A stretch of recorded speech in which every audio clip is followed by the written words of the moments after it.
ይሄው በዚህ መልኩ ወደ ላይ ኩፍ ብሎልናል ማለት ነው። ዘይታችንም ግሎልናል። አሁን እንጠብሳለን ማለት ነው።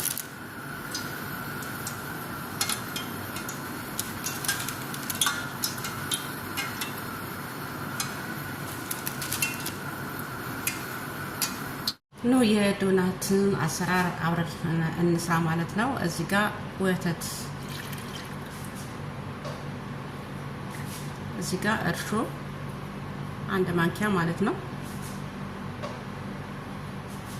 እዚህ ጋር ስኳር በየሻይ ብርጭቆ ግማሽ፣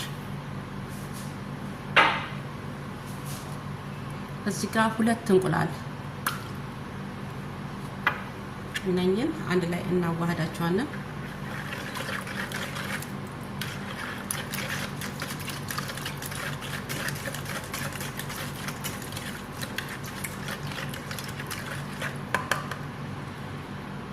እዚህ ጋር ዱቄት የሚበቃኝን ያክል ነው። እናንተም እንደዛው ማለት ነው። እዚህ ጋር ደግሞ ኒዶ አንድ ማንኪያ፣ ቤኪንግ ፓውደር ግማሽ ማንኪያ፣ ጨው እነኝን አንድ ላይ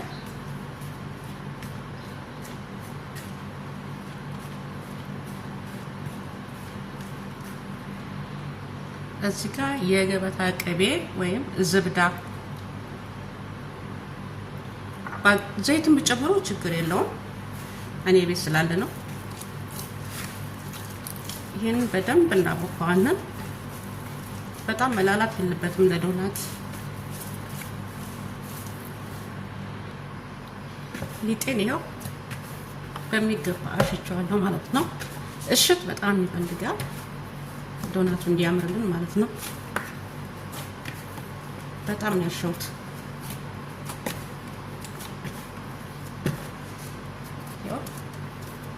ይሄንን አየር በማያስገባ በመሸፈኛ በፕላስቲክም ሆነ እኔ አሁን እዚህ ጋር መክደኛ አለው ግጥም የሚል ነው አየር ማስገባ። ይሄንን ለተኩል ሰዓት ያክል ቆይተን ተመልሰን ደግሞ እንገናኛለን ማለት ነው። ይሄው ሊጣችን በዚህ መልኩ ኩፍ ብሎልናል ማለት ነው።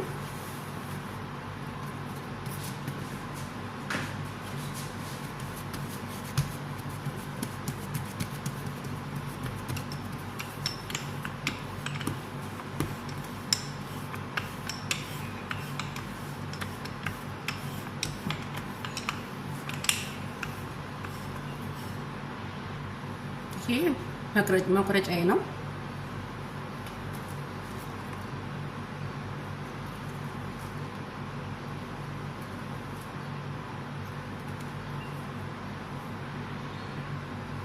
እኔ በሃይላንዱ ማለት ነው። ይሄኛው ጠርዟ አትቆርጥልኝም በደንብ በሃይላንድ እንደዚህ ይሄው ሃይላንዱ እንደዚህ ያወጣልኛል ማለት ነው። ይሄው እንደዚህ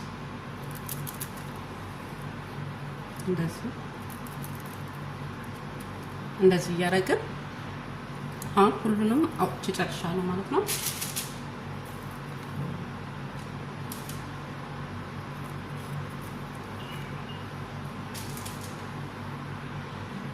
በዚህ መልኩ ቆራርጠን ከጨረስን በኋላ ለ10 ደቂቃ በስስ ወረቀት ባለን ነገር ማለት ነው ንፋስ በማያስገባ ሽፍን አድርገን ለ10 ደቂቃ እናስቀምጠዋለን። ወር ላይ ኮፍ ማለት ስላለበት ማለት ነው። ኮፍ ካላለ ይሆና አያምርም ዶናቱ ማለት ነው። ይሄን ለ10 ደቂቃ ግዴታ ነው ኮፍ ማለት ስላለበት ማለት ነው። ማለት ላይ ደግሞ አብረን እንጠብሳለን ማለት ነው። ይሄው በዚህ መልኩ ወደ ላይ ኩፍ ብሎልናል ማለት ነው። ዘይታችንም ግሎልናል። አሁን እንጠብሳለን ማለት ነው።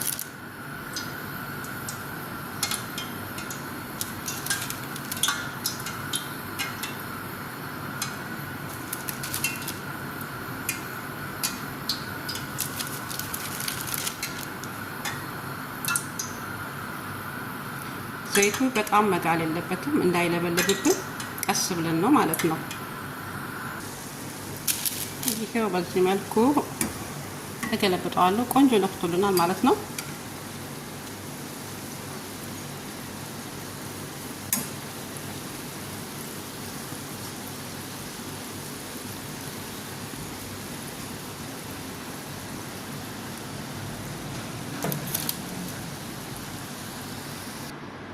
ይሄ ዶናቴ በዚህ መልኩ ጠብሼ አውጥቻለሁ ማለት ነው። በጣም የሚያምር ዶናት ነው የሆነልኝ። ሲቀጥል ደግሞ እዚህ ጋር የተፈጨ ስኳር አለኝ። እሱን የሰራሁትን ዶናት ማለት ነው እዚህ ላይ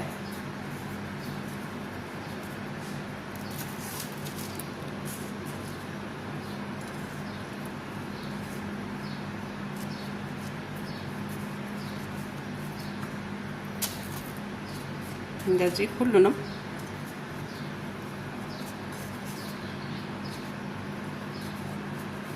በጣም አሪፍ የሆነ ዶናት ነው ያወጣልኝ ማለት ነው። እውነት ለመናገር ጌጣችን ኩፍ እስከሚል ድረስ ለኔ የጠቀመኝን ነገር የወር አበባ በሰዓቱ ወይም በየወሩ በትክክል ለማይመጣለት እህቶቼ ማለት ነው። እኔ በትክክል ስለማይመጣ ከኔ ተሞክሮ ተነስቼ ነው ይሄን ነገር ላካፍላችሁ የምፈልጉት ማለት ነው። ማለትም ዝም ብዬ አይደለም። እኔ ወራቤ በሁለት ወር እየቆየ ነበር የሚመጣው ማለት ነው። በጣም ህመምም ነበረው፣ ስቃይ ራሱ ነበረው። እንዲሁ ዩቲዩብ ላይ እከታተላለሁ። ዶክተር ማን እንደሆነ ስሙ ስለጠፋኝ ነው። እሱ ስለ የወር አበባ በጊዜ አለመምጣት በጣም ይመክራል፣ ያስተምራል። መፍትሄውንም ደግሞ ይናገር ነበረ ማለት ነው።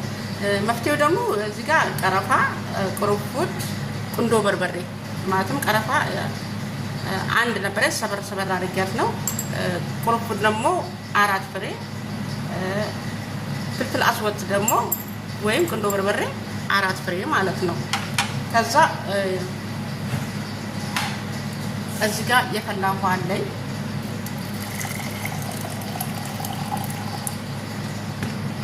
ይሄንን እስከ ማታ ድረስ አቆየዋለሁ ማለት ነው። እንደዚህ ከድና አድርጌ እስከ ማታ ድረስ አቆየዋለሁ። ማታ ላይ ስኳር ከፈለግን ስኳር ጨምረን ካልፈለግንም ደግሞ እንደዚሁ ባዶውን መጠጣት ማለት ነው። ከዛ የወር አበባችን በትክክል በ28 ቀኑ ሳያዛባ ወደፊትም ወደ ኋላም ሳይል በቀኑ ይመጣል። እውነቴን ነው የምላችሁ እኔ ስላየሁ እና ከኔ ተሞክሮ ተነስቼ ነው የነገርኳችሁ ማለት ነው። ሆድ ህመምም አይኖረውም ምንም ነገር። ሲጀመር ይሄ ቁርጠት ምናምን ይኖራል አንዳንዶቻችን ላይ ማለት ነው። ቁርጠቱን ራሱ ያስተዋል። የወር አበባችን ግን በትክክል ያለማዛባት ይሄንን እስከ ማታ ድረስ ከፈለግን ስኳር ትንሽ ጨምር አድርገን እንደገና ደግሞ ናና ካላችሁ ደግሞ ናና ጨምራችሁበት ልጠጥ ስትሉ ሞቅ ታደርጉታላችሁ። ቀዝቃዛውን አንዳንድ ሰው ሊደብረው ይችላል። የቻለም እንደዚሁ መጠጣች ይችላል፣ ችግር የለውም። እና ይሄን ነገር ሞክሩት። እውነቴን ለምን ሆዳችሁ ራሱ ሲነፋችሁ ማለት ነው ያስተካክላችኋል። እኔ ራሱ ሆዴ በጣም ይነፋል፣ ከመነፋትም ይጮህ ነበረ ማለት ነው። በጣም ሰው ፊት ራሱ መቀመጥ እስከሚደብረኝ ድረስ ማለት ነው።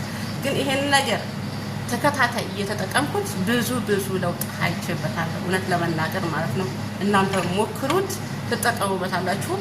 ለብዙ ነገር ብቻ ለወር አበባ ብቻማ አይደለም፣ ለብዙ ነገር ነው የሚጠቅመው ማለት ነው። ብዙ ነገር የማስተካከል ባህሪ ያለ አይምሯችን ራሱ የመርሳት ባህሪ ካለብን ይሄንን ስራዬ ብለን ጠዋትም ሆነን ማታ፣ አሁን ጠዋት ለመጠጣት ከፈለገን ማታ ላይ እንደዚህ ዝፍዝፈን እናድራለን፣ የፈላ ውሃ ጨምረንበት ማለት ነው። ከዛ ጠዋት ሲነጋ ደግሞ አሙቀን መጠጣት እንደ ሻይ ማለት ነው። ከፈለጋችሁ ሻይ ራሱ መጨመር፣ ሻይ ቅጠል ጨምራችሁ መጠጣት ትችላላችሁ። ግን ያለውን ችግር ይፈታላችኋል ማለት ነው። ቅርንፉድ በዚህ ብቻ አያበቃም። እዚህ ጋር ጠዋት ቅርንፉድ እና ቀረፋ ዘፍዝፍ ያለውን ማለት ነው በፈላ ውሃ። ለምን ትሉኛላችሁ? ይሄንን ለጸጉሬ በጣም ጸጉሬ ከዚህ ጋር ባዶ ሆኖ ነበር ከፊቴ ማለት ነው። በጣም ስስ ነበር። ከዛ ይሄንን ጠዋት አልኩኝ ሁሌም በዚህ ይሄን እንትን እያልኩ ማለት ነው ጸጉሬ ላይ እየነፋሁኝ እማበጥረው አይያዝም ሲጀመር ማለት ነው። እንደውም አይያዝም። በጣም አሪፍ ምን እንደምላችሁ አላውቅም። ለዚህ ስም ነው ያናቀውለት ለቅርንፉድ እና ለቀረፋ እንትን ያጣውለት ማለት ነው።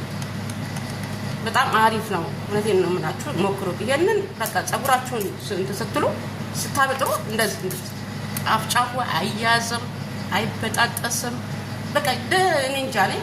ሽታው ራሱ ደስ የሚል ነው። ፀጉራችሁ ይልስላሴው እንደገና ደግሞ ወዙ እውነት ነው የምናገራችሁ እና ሞክሩት። ይሄን ነገር ታመሰግኑኛላችሁ። እኔ ውጤት ስላገኘሁበት ነው ይሄን ነገር ላካፍላችሁ የወደድኩት። ያው በመሀል ገብቼ ነው እኔ የምሰራው ያው የክችን ሼፍ ልበል እንደዛ ነገር ነው እና ሞክሩት እውነት ለመናገር ማለት ነው።